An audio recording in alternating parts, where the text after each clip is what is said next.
येत्या 24 तासात अजित पवारांनी राजीनामा द्यावा। त्यांनी जर राजीनामा दिला नाही तर उद्या दिल्लीत अमित शहांची मी भेट घेणार आहे आणि अजित पवारांचा राजीनामा मागणार आहे। 24 तासात राजीनामा न झाल्यास अमित शहांची भेट घेणार असल्याचं दमान यांनी म्हटलं। अमित शहांनी वेळ न दिल्यास त्यांच्या ऑफिस बाहेर जाऊन बसणार आहे। फडणवीसांनी 24 तासात अजित पवारांचा राजीनामा घ्यावा अशी मागणी सामाजिक कार्यकर्ते अंजली दमानिया यांनी केलेली आहे। जमीन घोटाळ्यावरून त्यांनी हे सगळे आरोप करत अजित पवारांच्या राजीनाम्याची मागणी केली आहे। माझी आता तात्काळ मागणी आहे की अजित पवार यांनी त्यांच्या उपमुख्यमंत्री पदावरनं आणि पालकमंत्री पदावरनं तात्काळ म्हणजे 24 तासात त्यांचा राजीनामा हा फडणवीसांनी ताबडतोब घ्यावा अशी मी त्यांना विनंती करतेय।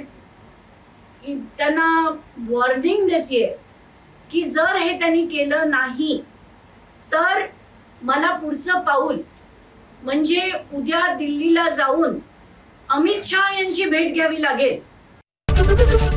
एबीपी माझा, उघडा डोळे बघा नीट।